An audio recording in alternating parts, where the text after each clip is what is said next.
Tonight, residents of Marysville return to the scene of utter devastation to find their town in ruins. On Australia's news channel, this is Newsnight.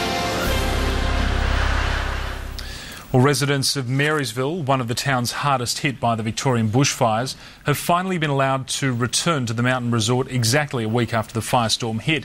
The blaze is believed to have killed as many as 100 residents and razed the town. Sky News reporter David Lipson filed this report from Whittlesea in Victoria a short time ago.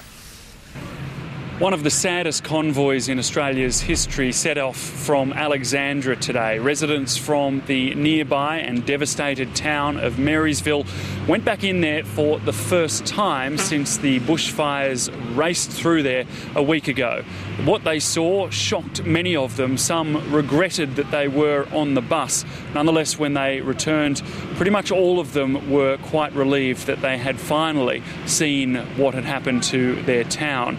The reason they hadn't been able to see it until now is that it's still being considered a crime scene. 181 people are confirmed to have died in these bushfires, but there are thought to be many more bodies in and around Marysville. Residents of Marysville, one of the towns hardest hit by the Victorian bushfires, have returned to assess the wreckage a week after the firestorm hit. There are fears as many as 100 of the town's 519 inhabitants might have been killed, and the area remains a crime zone. The visit was for just an hour, and those brave enough to make the journey were not allowed to get off the bus or to take photos. Residents of Marysville, one of the towns hardest hit by the Victorian bushfires, have finally been allowed to return to the mountain village a week after the firestorm hit. It was only ever going to be a very emotional day, with the blaze believed to have killed as many as a fifth of the town's residents. After being chased from their homes a week ago by fire, it was time for the people of Marysville to regroup, a shattered community together again for the journey back. A trip filled with trepidation. One part of me says go, the other part of me says I don't want to go, but I am going. I want to be with the people of Marysville. I have to do it. I have to do it. I have to see it.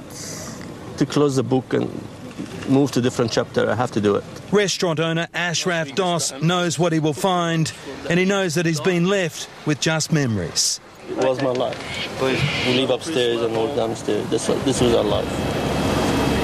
It's no longer there. They then boarded buses and headed up the smoke-clogged mountain.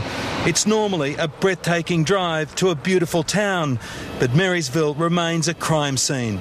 So the 220 residents were forced to look from a distance, remaining on the bus as they made their way along a blackened track which a week ago was bustling with visitors. They passed where their houses and businesses once stood and where family, friends and neighbours died.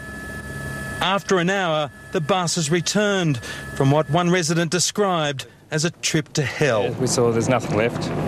Our bus is gone. Sorry. Yep. And house is gone, so friends have gone. The whole thing has turned into a pile of tin. It's the roofing iron is all that's left. And the whole township of Marysville no longer exists, except for a few buildings. It's like sort of burying the dead. There it is, it's gone, it's not there anymore. So now it just has to live in our memory. It will be a long time before the people of Marysville can go back for good.